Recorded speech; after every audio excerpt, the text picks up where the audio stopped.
The Discovery, Chapter 15, Downhill. Luna felt herself falling. Her wings refused to cooperate, and her magic only fizzled out every time she tried to cast a spell.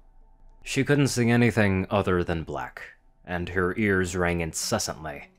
Her limbs felt cold and numb, yet somehow she maintained a general idea of where they were as they limply flailed about around her body. She fell for what felt like hours. No matter how many times she tried to right herself, she couldn't find her equilibrium to slow her descent. An impending sense of doom overtook her mind.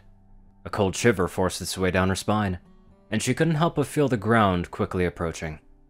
No matter how hard she tried to right herself, she only spun around and around in a dizzying dance of fear and peril. Finally, there was a light. Her world illuminated around her as she saw the ground, and her body rushed to meet it at terminal velocity. There was no time to react, and before Luna could even think of moving her wings, her body made contact with a cold, hard ground. Strangely, the impact didn't hurt at all. There was no sound, no pain, no rush of movements, or anything. She simply stopped. Then, without warning, her senses returned. She could hear and feel again. She was in control once more. Alright, that was far more perilous than I imagined. Luna thought to herself. Luna looked back and forth to get her bearings. She found herself in a strange white room. There were strange beds lined up in the middle of the room and several medical machines lining the walls. The floor was checkered with white and blue panels and 4 rows of bright blue lights leading to the strange beds. Luna noticed a window on the far side of the room and made her way over to examine it. At first glance, it appeared to be completely blacked out. However, once she looked more carefully, she saw speckles of light in the distance. Now that's a view I wish to never see again. Luna thought to herself, the painful memory of her banishment stinging like a hot needle. Luna turned away from the window and looked over the room again. She approached the strange bed furthest to her right to find that the top was covered by a glass panel, and there were several tubes connecting it to the medical machines in the room, as well as some other tubes running down into the floor, presumably running into more machines in another room. Luna reared back and propped herself up on the bed with her forelegs to look down through the glass. The inside looked comfortable enough, with the cushions and padding laid out in a body-conforming shape. After a moment, Luna noticed a nameplate on the pod she was looking into. Roman DOS. Luna tilted her head as the words sank in. She quickly dropped from the bed and moved to the one to her immediate left. Isaac Clarke. Luna moved to the next pod over and read the nameplate. Richie Villavoy. Luna trotted to the last pod at the end of the room and read the last nameplate. David Lawson. Luna stared at the last nameplate for a while. Her mind raced to process just where exactly she was. As her thoughts raced, a sound caught her ear. The sound of voices and footsteps. Luna turned to see 4 humans as they entered the room. David was among the group, wearing black working boots and navy blue pants. He wore a black belt and a jet black shirt with a logo that read Nebula in bright blue fancy lettering. David! Luna called out, her voice full of relief and excitement. David completely ignored her call and continued to talk with the other humans. David? Luna called out again, slightly confused. Again, no answer. He continued to walk forward and ignored her voice. After a moment of deliberation, it clicked. Luna silently gasped. That's what he wore when he landed in Equestria. This must be a memory then. His last memory before the crash. Luna thought to herself. The rest of the crew were wearing matching uniforms with David, and they all wore name tapes with bright gold lettering. Roman was a tall, dark man with short fuzzy hair, almost reminding Luna of a sheep's wool. Isaac was as light as David, and looked to be younger than the rest of the crew. His features were soft and friendly, and his hair was buzzed down until it just hugged his scalp. Richie was slightly tanner than David, but not as much as Roman. He was easily the tallest of the group, standing at almost 6.5 feet tall. Even David, who stood slightly above Celestia in stature, had to look up to speak to the massive human.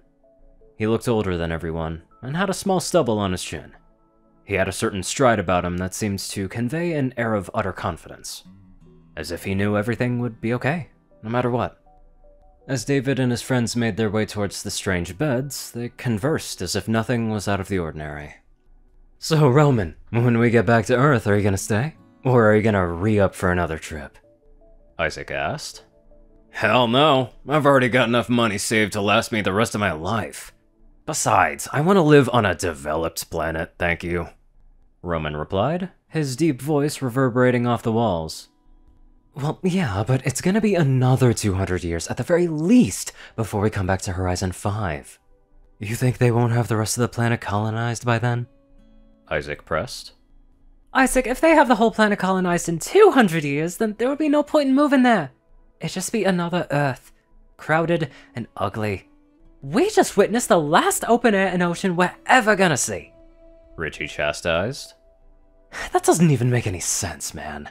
Even if they had an astronomically high birth rate, it would take way more than 200 years for them to turn Horizon into another Earth. Isaac defended. Did you fail history or something? Earth's population jumped over 4 billion people in less than 100 years. It's not only possible, it's almost certain. Richie retorted. What do you think, David? Horizon becomes the second Earth, or it stays pure and clean until we come back? Isaac asked, directing everyone's attention to David. I don't care. It could go either way for all I know. Especially since we have the technology to terraform worlds now.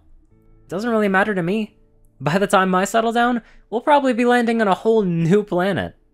David said with a scratch of his chin. Oh right, I forgot. You're gonna be the oldest man in the universe. Richie replied with air quotes. Hate to burst your bubble there, David, but your body does age while you're in cryo. It might only be a couple of years, but still, you do enough trips, and you'll have slept half your life away. Roman chastised. I only planned maybe 5 or 6. Besides, no one else is gonna be crazy enough to do it. I could easily break a world record. Or 2. David replied. Yep, and none of us would be alive to see it. Richie chimed in. You guys could always join me, David said with a hint of enthusiasm in his voice. We could be the oldest dudes in the galaxy, as a team. Maybe in another life, man, Roman replied. The group approached their respective beds and pressed a sequence of buttons on the side of the machines. After some mechanical whirring and strange beeps, the glass panels opened to allow access for the humans to lay down. These must be the cryopods David told me about, Luna mused. Time for the long nap, boys, Richie announced. Hey, who wants to read a bedtime story? Isaac called out. The group shared a hearty laugh at the joke before settling into their pods. Each human pressed a series of buttons on the inside of the pod before the glass closed down and sealed them in. The hiss of air pressurizing inside of the pods filled the room, and then all was silent. For a moment. Before Luna could even think of moving, an explosion shook the room, and Luna was knocked off her hooves from the force of the blast. The cabin immediately began to depressurize, and Luna barely managed to grab the nearest pod to prevent herself from being cast out into space. The deafening sound of air rushing out of the ship into the vacuum of space blocked out all of her senses, and she tightly closed her eyes in fear. Then it stopped. Luna swiveled her head back and forth to see what ended such noise. All was quiet. And then the alarm sounded. David's pod was the first to open, and he groggily rose from the bedding to see the room in total disarray. He noticed the scorch marks on the entrance door and the alarm's lights filling the room with a red hue after a few moments of waking up. David's eyes slowly adjusted to the new lighting, and his senses quickly came back to him. After a moment, he realized the situation and quickly hopped off the bed. He looked to his comrades for a moment to see their pods opening and their heads beginning to rise from the bedding. David rushed out of the room to see the extent of the damage as the rest of the group woke up. Luna immediately galloped after David as he rushed to the command deck of the ship. 2 strips of bright flashing red lights illuminated the dark hallway as she tried to follow David. He led her through a maze of corridors and blacked out hallways until arriving at a large steel door. Luna's hooves came to a screeching halt, and she eyed the large door with curiosity for a moment. The sound of frantic tapping caught her attention, and she turned to see David desperately typing into the keypad next to the door. Luna tilted her head as she observed, before the sound of metal grinding on more metal raked at her ears. She turned to see the large metal door slowly swinging open. Only a moment later did she hear the sound of more footsteps approaching from behind. David quickly rushed into the room and sat down in the captain's chair. He quickly pressed yet another sequence of buttons and the room magically illuminated. If it weren't for the current situation, Luna would have marveled at the technology.